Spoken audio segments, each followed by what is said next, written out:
Assalamualaikum warahmatullahi wabarakatuh. Bismillahirrahmanirrahim. Alhamdulillahi rabbil alamin wa bihi nasta'in ala umuri dunya waddin wassalatu wassalamu ala asyrafil anbiya wal mursalin wa ala alihi wa sahbihi wa man sara ala nahjihi bi ihsanin ila yaumiddin wa ba'd.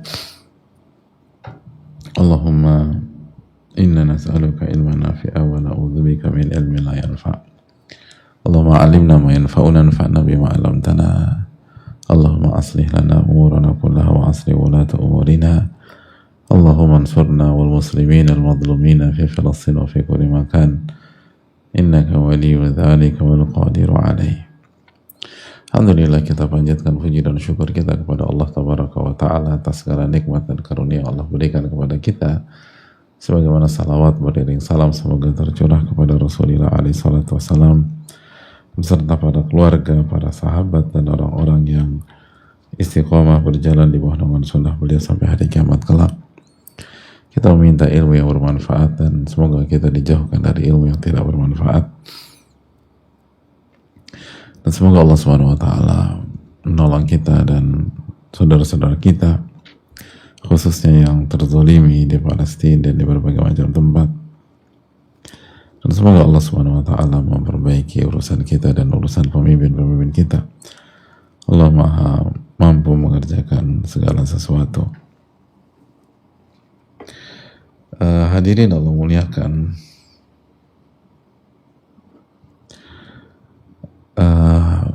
Alhamdulillah kita kembali dipertemukan oleh Allah pada kesempatan kali ini.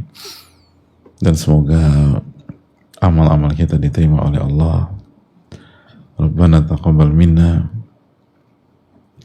Dan semoga ilmu yang kita pelajari bukan hanya teori tapi bisa diamalkan walaupun dengan segala kekurangan kita, walaupun dengan segala ketertatih-tatihannya kita, tapi harus ada spirit untuk mengamalkan dan harus ada spirit untuk berubah diri. Dan isu terbesar setelah Ramadan adalah istiqomah. Dan dasar dari istiqomah adalah istiqomahnya hati. La yastaqimu imanu abdi hatta yastaqima qalbuh, kata Nabi SAW. Iman seorang hamba tidak akan istiqomah sampai hatinya dulu istiqomah. Maka ini sesuai dengan materi yang kita bahas di Wabilus Sayyib. Karena ini tentang hati dan zikir. Dan zikir adalah makanan pokoknya hati. Hati akan mati kalau tidak berzikir kepada Allah Subhanahu wa Ta'ala.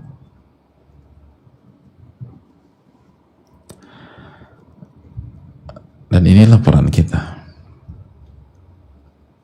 Inilah peran kita di majelis ini atau di kitab ini. Kita ingin memperbaiki diri kita, berzikir kepada Allah sehingga hati kita bersih. Dan ketika hati kita bersih, kita akan bisa istiqomah. Kita akan bisa istiqomah.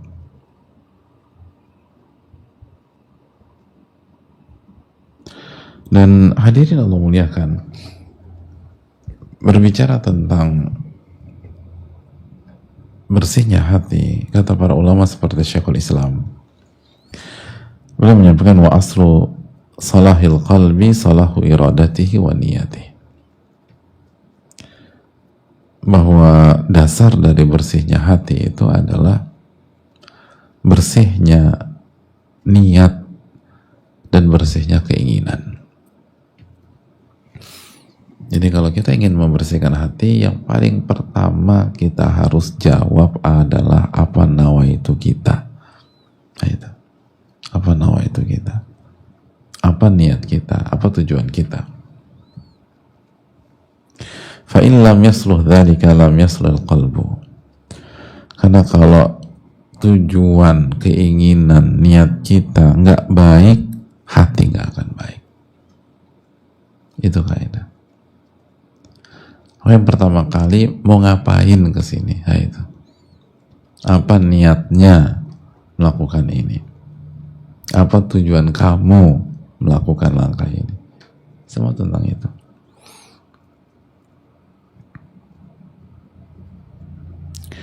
Wal qalbu huwal mudghah allati idza saluhat laha sairul jasad wa idza fasadat fasada laha sairul jasad.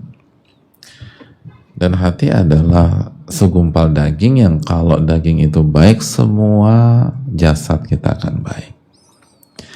Dan kalau segumpal daging itu rusak, semua jasad kita akan rusak. Dan semua, jadi dari sini berarti kualitas jasad kita itu ditentukan oleh niat kita. Karena jasad kita ditentukan oleh hati kita ditentukan oleh niat kita itu. Itu silsilahnya, ibu-ibu. Silsilahnya itu. Jadi kalau pertanyaan gimana sih cara nata hati Pak Ustadz? Ini mulai dari nawaitu, niatku itu apa. Nah inilah seringnya ketidakjujuran kita.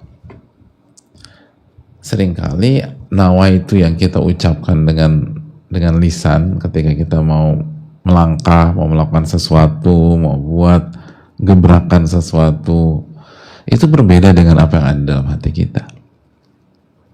Atau sesungguhnya ada yang apa yang ada pada diri kita.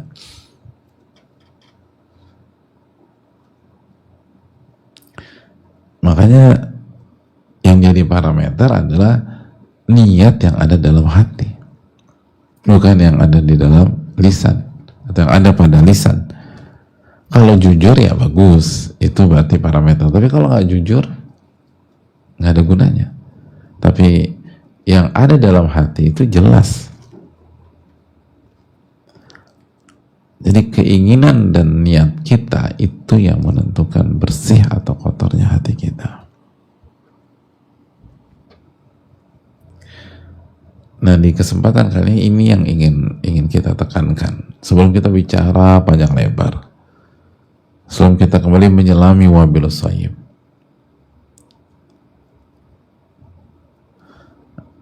sebelum kita mencatat dan mendengarkan keterangan-keterangan para ulama, pertanyaannya simpel, apa niat kita ketika kita ikut kajian? Nah itu,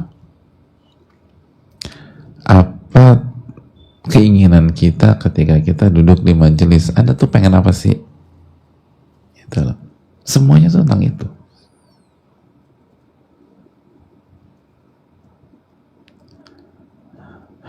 Ketika dari lubuk hati dia yang paling dalam, niat dia ingin baik, ingin jadi wanita soleha, maka dia akan amalkan isi kajian itu. Dan dia akan serius gitu loh. Dia akan serius ngikutin kajian, dia akan catat, dia akan resapi, dia akan tadabburi, dan dia akan coba amalkan. Kenapa? Karena tujuannya, keinginannya akan ingin berubah jadi wanita soleha. Tapi kalau niatnya ternyata hanya ngisi waktu, dia nggak akan amalkan. Niatnya sekalian nunggu anak sekolah di TK atau playgroup, ya udah. Begitu anaknya udah bisa dijemput, ya dia udah lupa udah semuanya. Niatnya cari kenalan atau teman-teman yang punya kelebihan duniawi, ya udah nanti pas kajian dia hunting orang, siapa yang bisa dideketin. Niatnya cari pelarian ketika ada masalah, begitu masalah selesai udah nggak ngaji lagi nih orang, karena niatnya untuk pelarian kok. Itu masalahnya selesai, udah lupa sama Allah. Semua tentang itu jamaah. Semua tentang itu. Wa aslu salahil qalbi salahu iradatihi wa niyatihi. Dasar dari baiknya hati itu ada pada baiknya niat dan baiknya keinginan.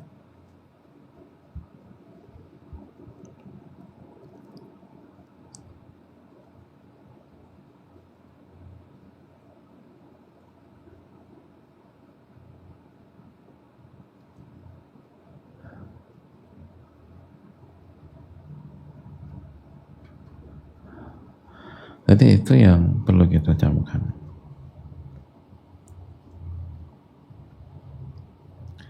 Jadi hadirin Allah muliakan.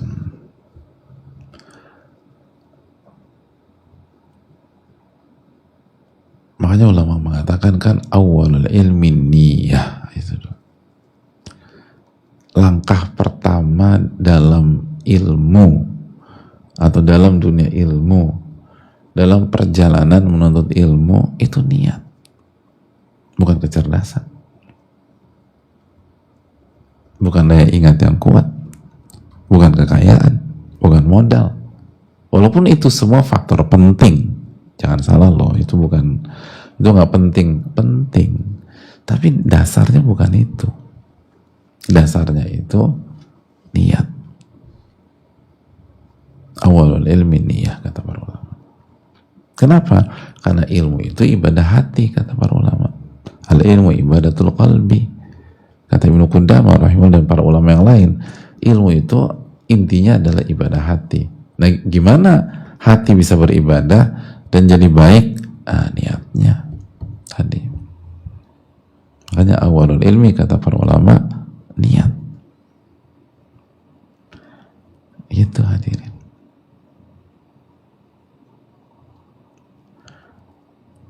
Nah, ini yang harus terus kita evaluasi, muhasabah. Kan itu yang dijelaskan ketika Ibnu Qayyim menjelaskan tentang muhasabah, introspeksi diri. Ini nih faktor utama yang harus dievaluasi. Karena semua itu bermuara ke sini. Tergantung ini. Sama kayak ibu-ibu nikah, berumah tangga, itu yang membuat kita gagal, terpuruk, hancur. Itu kan kalau usut punya usut ya. Kalau kita introspeksi diri, itu kan bukan, seringkali larinya pada niat. Apa niat kita ketika kita memutuskan menikah dengan dia?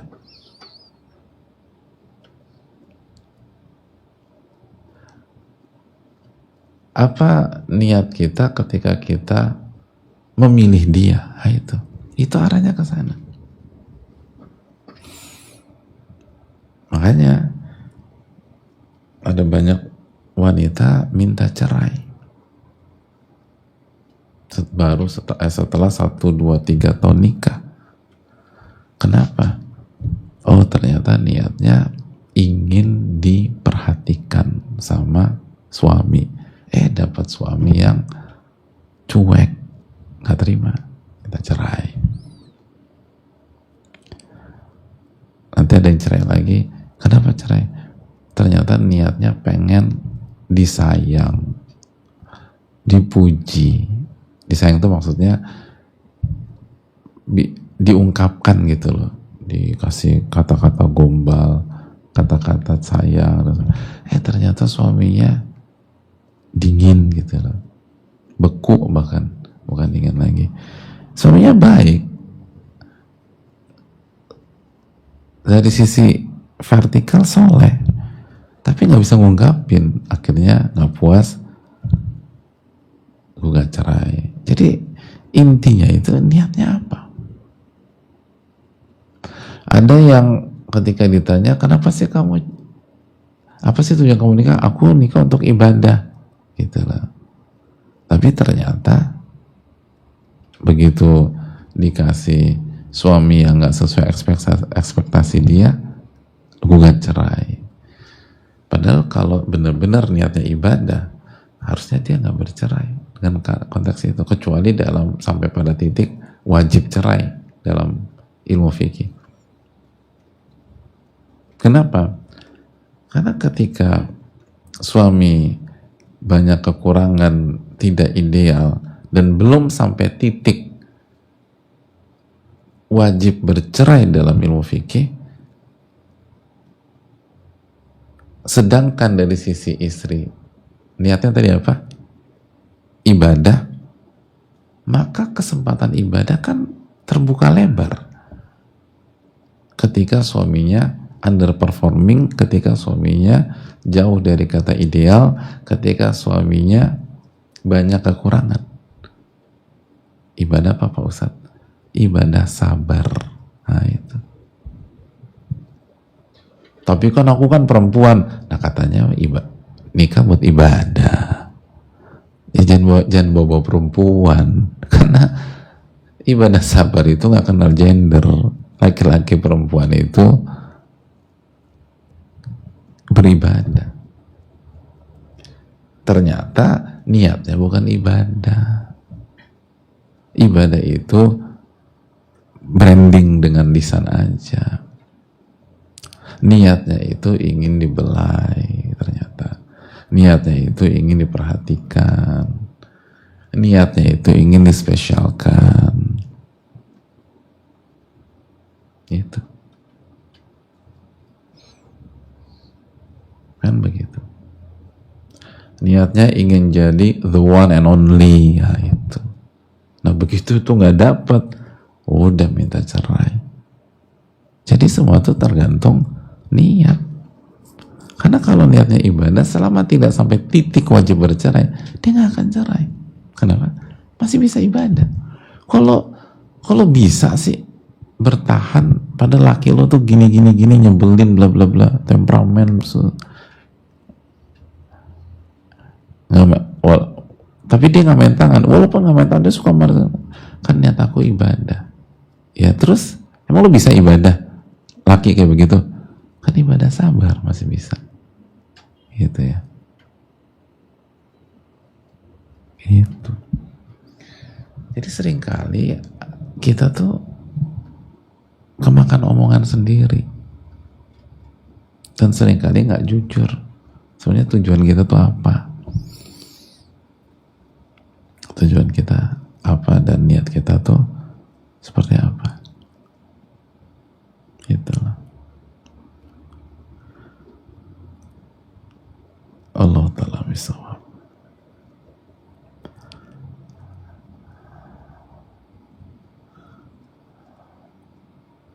Itulah ibu-ibu. Misalnya contoh, ibu punya anak nih, niat dan harapan ibu-ibu sekalian, ada nggak pengen anakku anak yang soleh dan matang? Punya niat begitu? Ibu-ibu?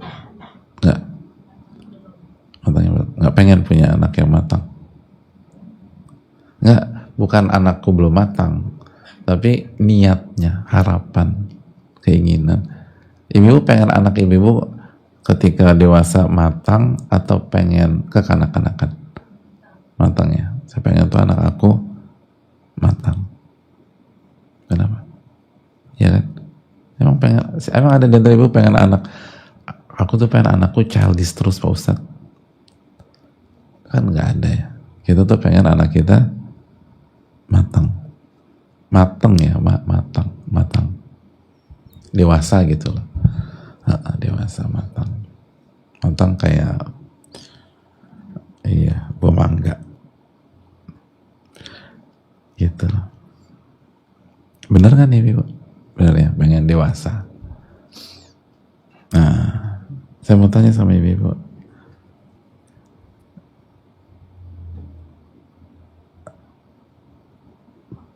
berikutnya, pengen punya anak yang bijak atau pengen punya anak yang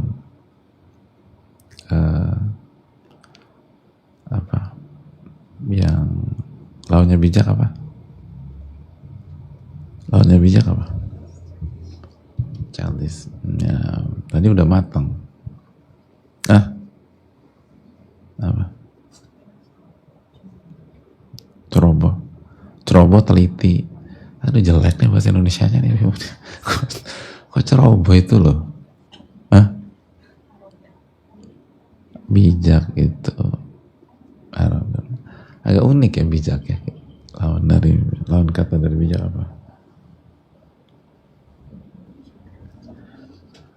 Lawan kata dari bijak.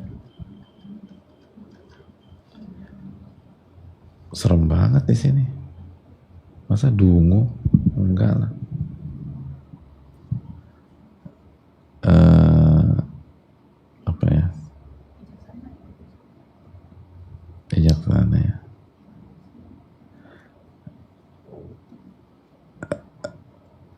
Iya kali ya, ya gitu. Ya mungkin egois terus. Ya pokoknya lawan dari bijak lah. Udah simpel aja. Nah, ibu punya harapan itu nggak? Nggak, nggak punya harapan itu. Ada ya? Apa bijaksana ya?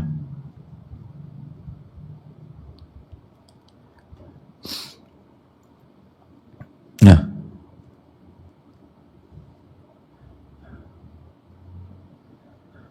hadirin Allah muliakan.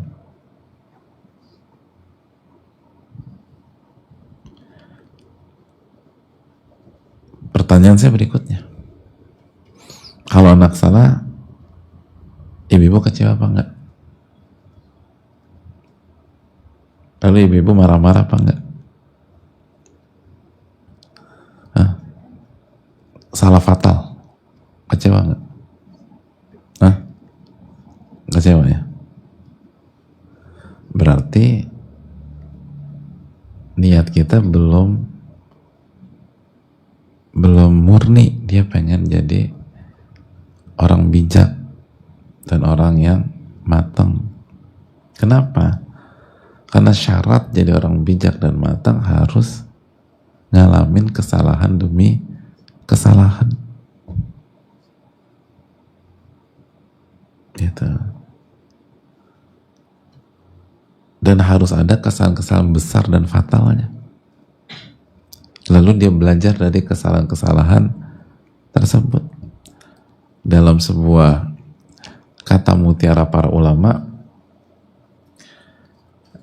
sebenarnya ini berasal dari hadis, tapi hadisnya dilemahkan para ulama. Tapi kata para ulama maknanya sahih. La halima illa dhu athrah wa la hakima illa dhu tajribah. Tidak ada kematangan kecuali dimiliki oleh orang yang banyak melakukan kesalahan dalam hidup, kekeliruan dalam hidup. Dan tidak ada kebijaksanaan kecuali bagi orang yang kaya akan pengalaman hidup. Itu.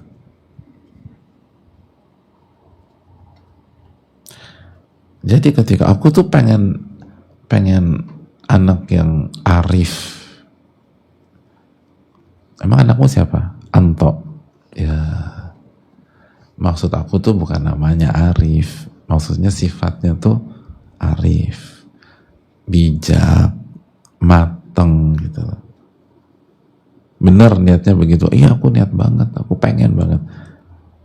Kalau begitu, kamu harus kasih kesempatan anak kamu melakukan kesalahan dan memperbaiki kesalahannya. Harus ada ruang untuk itu. Bukan disuruh salah tuh anak, enggak perlu disuruh juga dia akan salah. Dia harus punya, anak-anak harus dikasih ruang untuk menjalani kehidupan, lalu terjatuh atau melakukan kesalahan bahkan fatal, maksudnya yang serius, lalu dia berusaha bangkit dan memperbaiki serta belajar dari kesalahan tersebut. Bahkan bisa jadi bukan 1-2 kali, bisa jadi berkali-kali. Tapi itu menyakitkan, aku kan ibunya. Itu kalau pengen punya anak yang arif gitu.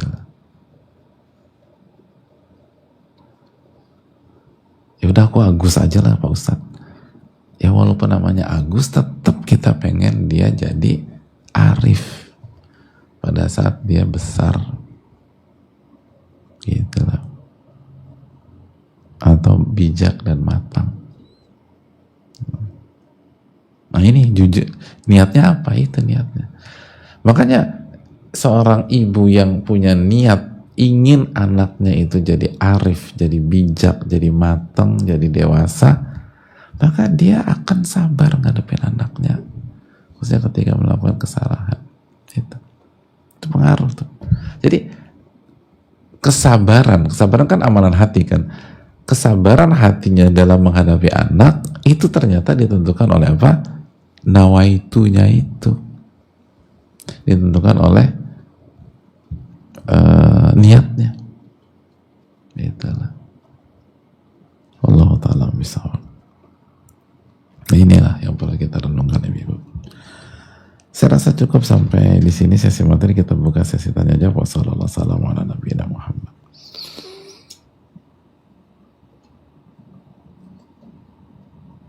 Kita buka sesi tanya jawab.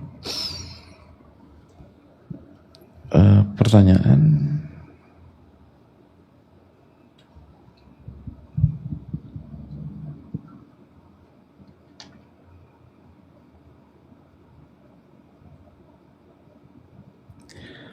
Assalamualaikum warahmatullahi wabarakatuh. Waalaikumsalam warahmatullahi wabarakatuh. Semoga Allah merahmati para ulama, ustadz beserta keluarga. Amin ya rabbal alamin. Oh iya, aku begitu juga yang bertanya. Saya sering sekali melepas apa yang saya usahakan. Maksudnya apa ya? Apa yang saya usahakan dan apa yang saya sudah doakan dan apa yang sudah Allah kabulkan. Apa ini salah satu bentuk saya tidak punya rasa syukur ya Pak Ustadz? Contoh simpel. Ketika saya belum dapat tiket Hafdin, saya berdoa agar Allah mudahkan untuk dapat tiket.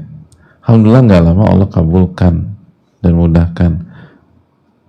Tapi kemarin saat kajian Tadhiyatus Sami berlangsung, ada teman yang baru tahun ini hijrah sangat excited sekali mengikuti kajian. Dia berharap sekali bisa merasakan event ini untuk pertama kalinya. Dengan mudahnya saya memberikan tiket satu-satunya yang saya punya kepada beliau. Sampai rumah saya merasa bersalah sekali sama Allah karena sudah menyanyikan doa yang Allah kabulkan. Apa ini benar-benar saya tidak mensyukuri apa yang sudah Allah kabulkan ya Pak Ustadz? Terima kasih. Hadirin Allah, yang pertama, ini hanya contoh ya. Yang pertama, al-jamu awla minat tarjin amkan, menggabungkan lebih baik daripada memilah dan memilih salah satunya. Jadi kalau bisa datang bareng-bareng, ikut bareng-bareng, itu lebih baik daripada kita kasih dan lo aja yang berangkat atau salah satunya saja yang berangkat. Jadi ya kalau cari lagi aja kesempatan atau cari lagi aja tiket lagi gitu loh, berusaha kalau masih ada. Jadi cari lagi biar dua-duanya bisa belajar bareng dan menikmati bareng. Kalau nggak bisa dalam konteks ini nih, maka kaidahnya la ithar fil ibadah, la ithar fil amali soleh. Tidak ada sikap mendahulukan saudara kita jika berkaitan dengan ibadah dan amal soleh. Nah, itu. Jadi mendahulukan saudara kita itu, mendahulukan saudara kita kalau berkaitan dengan urusan dunia. Sebagaimana dalam hadis dan riwayat. Kalau masalah dunia, dahulukan saudara kita. Itu hal yang sangat terpuji dan itulah karakter dan sifatnya kaum Ansor.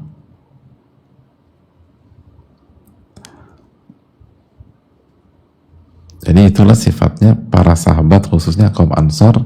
Dalam surat Al-Hasyr ayat 9 Allah berfirman, wa yu'thiruna ala anfusihim walau kana bihim khasasah. Dan mereka menomorsatukan saudara mereka dibanding diri mereka dalam masalah dunia, walaupun mereka juga butuh terhadap hal tersebut. Tapi karena iman, mereka prioritaskan saudara mereka. Itu kalau masalah duniawi. Tapi kalau masalah ibadah, gak ada ithar. Ibadah itu apa sih? Sholat, gitu loh. Air buat wudhu tinggal satu botol untuk cukup satu orang, kita ada bertiga, kita dulu. Saf pertama dalam sholat bagi laki-laki nggak ada itar. Silakan Pak, oh silakan aja Mas, bukan begitu. Duluan. Makanya kan kata misalnya kalau seseorang tahu keutamaan saf pertama, mereka akan berusaha mendapatkan saf pertama walaupun diundi, karena besarnya keutamaan. Termasuk ini, menuntut ilmu, belajar, itu bukan mendahulukan saudara, kita dulu. Jadi yang harus dilakukan sebenarnya kita dulu, amankan kita, baru kita cari buat saudara kita, gitu. Dan kalau kita jujur, insya Allah dapat dua-duanya.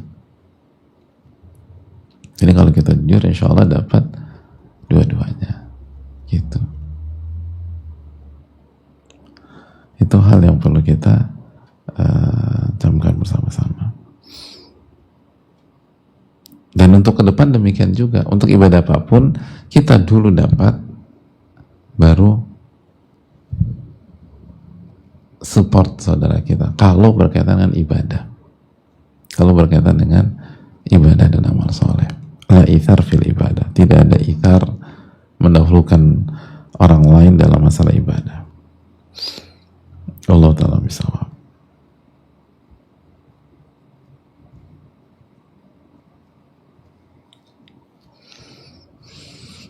Assalamualaikum Pak Ustadz. Waalaikumsalam warahmatullahi wabarakatuh. Semoga Pak Ustadz tim Muhaji selalu dalam lindungan Allah. Amin ya rabbal alamin. Jangan lupa doakan ulama kita, doakan Ibnul Qayyim, semoga mereka dirahmati oleh Allah. Pak, saya memutuskan untuk memakai hijab dalam 7 hari ini di usia 41 tahun. Rasanya deg-degan. Alhamdulillah. Hijabnya tuh bahan apa ya bikin orang deg-degan itu? Mungkin bukan bahannya ya, tapi ini perubahan besar, itu maksudnya, bukan karena bahannya berat atau apa. Jadi emang perubahan besar ini, dan kita senang dengarnya, bersyukur dengarnya, dan semoga beliau istiqomah. Dan ibu juga doain beliau nih, semoga beliau dijaga oleh Allah dan istiqomah dan pahalanya besar. Amin ya rabbal alamin. Banyak merasa khawatir sudah betul atau belum. Insya Allah udah betul. Jadi selama kita sudah mukallafah, udah dibebankan syarat, maka ini udah benar. Lalu kemarin merasa sedih, kok teman-teman rasanya jadi jauh. Bukan mereka yang menjauh, tapi saya merasa ngobrol dengan mereka rasanya tidak menyenangkan. Tidak semenyenangkan dahulu. Apakah memang ini prosesnya? Saya jadi kerap merasa sepi.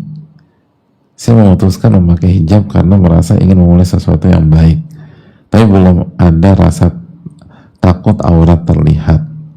Bagaimana untuk menjaga supaya niat ini tetap kuat dan bisa istiqomah?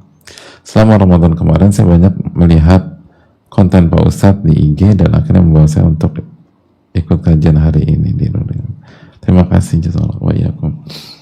Semoga Allah terima amal ibadah kita, dan semoga konten yang kita coba upayakan diterima oleh Allah Subhanahu wa taala dan memberikan manfaat, dan semoga niat penanya dijaga oleh Allah Subhanahu wa taala dan istiqomah. Dan kembalikan ke kajian kita hari ini, nawaitunya itu, niatnya itu. Kalau niat kita untuk jadi wanita soleha, untuk menjadi lebih baik lagi, untuk dicintai oleh Allah, insya Allah istiqomah. Tapi kalau kita pakai hijab hanya tren, hanya karena stylist, atau karena lebih cantik kalau gue pakai hijab gitu. Karena ada sebagian perempuan tuh lebih cantik, atau banyak, bahkan bukan sebagian, banyak perempuan itu lebih anggun ketika dia pakai hijab. Akhirnya dia pakai hijab. Nah ini bahaya dengan nawaitunya.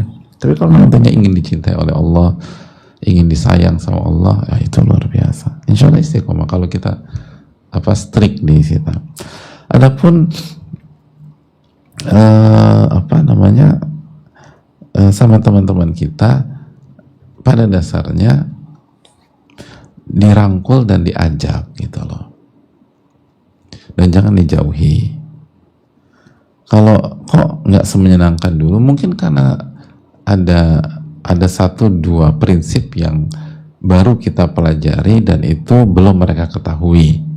Jadi kita jangan langsung menggunakan bahasa-bahasa seperti sekarang tuh kita udah berbeda, kita nggak sama lagi, nggak on the same page lagi.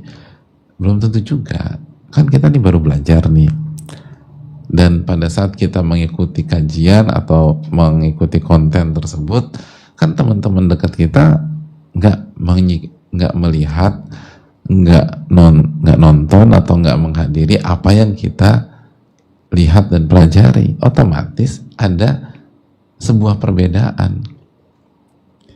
Karena apa? Karena mereka belum tahu apa yang kita sudah tahu gitu loh. Mereka belum tahu apa yang kita sudah tahu.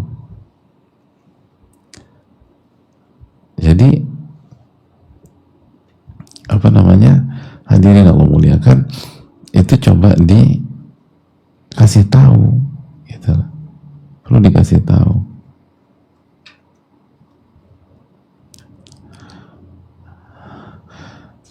Makanya itu kan gaya bahasa Nabi Ibrahim ketika mendakwahi ayah beliau.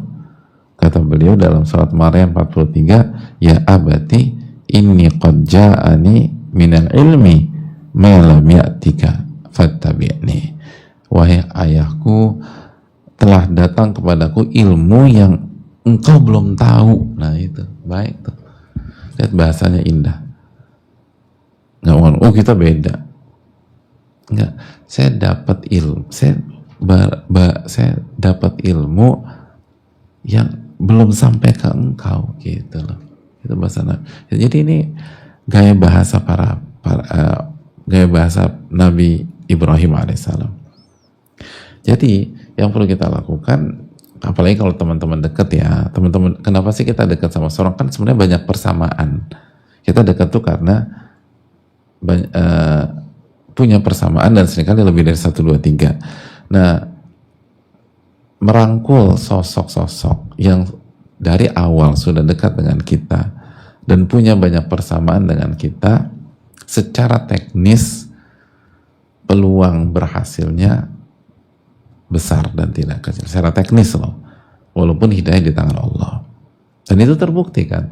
Abu Bakar itu dekat sama Nabi SAW sebelum Nabi SAW jadi Nabi. Dan begitu Nabi SAW jadi Nabi, beliau orang pertama yang menerima. Khadijah istri orang pertama yang menerima. Abu Bakar laki-laki pertama. Ali bin Abi Thalib anak muda pertama atau anak kecil pertama. Kenapa? Karena dekat sama Nabi sebelum jadi Nabi alaihi salatu wassalam, sallallahu alaihi wasallam. Jadi orang-orang yang dekat dengan Nabi SAW, bahkan satu atap, satu rumah seperti Khadijah, Ali bin Abi Thalib, lalu Zaid bin Harithah, hamba sayanya Khadijah yang dikasih ke Nabi SAW, itu semua beriman kepada Nabi SAW. Karena kedekatan itu lahir dari persamaan-persamaan yang seyogyanya lebih mudah. Tapi memang semua di tangan Allah dan hidayah milik Allah. Bisa jadi enggak juga. Cuma yang diminta dari kita adalah jangan cepat-cepat menilai sebelum berusaha. Jangan cepat-cepat buat kesimpulan, kok aku mulai gak nyambung ya? Padahal kita belum dakwahi, kita belum ajak, kita belum merangkul, kita belum ceritakan experience kita.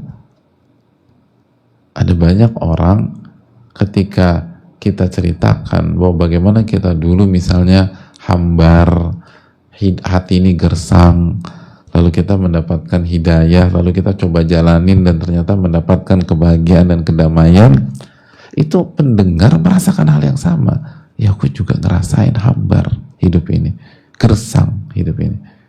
Oh, aku harus nyoba nih, gitu hadirin. Jadi coba rangkul dulu lah.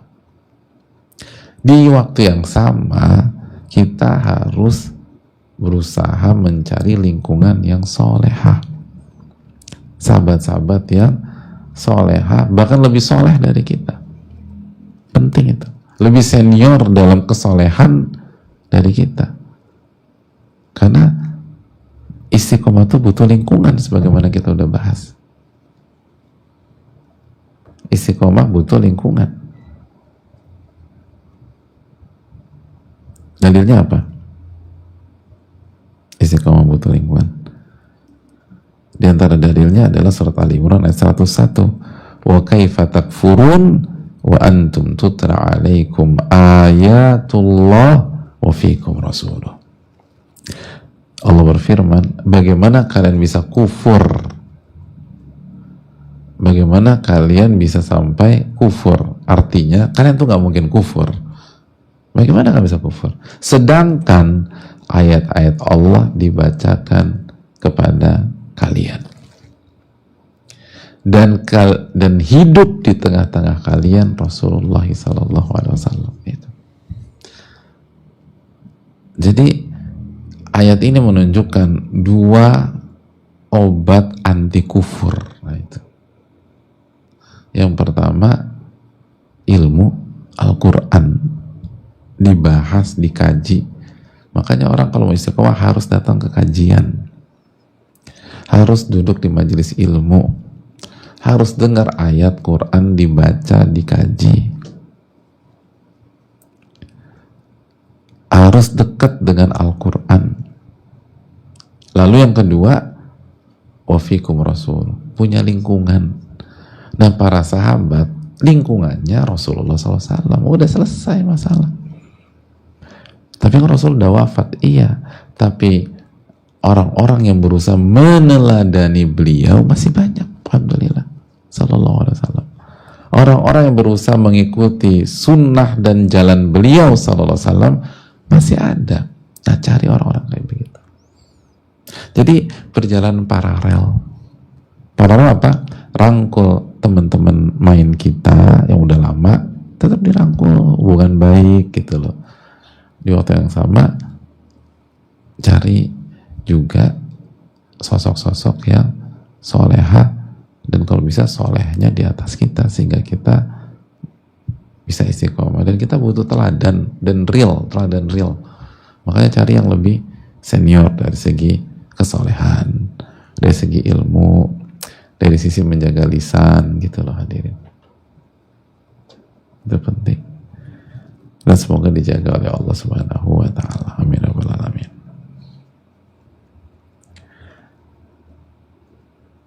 Baik, saya rasa cukup sampai di sini. Makasih banyak jamaah sekalian, dan semoga Allah jaga keistiqomahan kita dan jaga niat kita.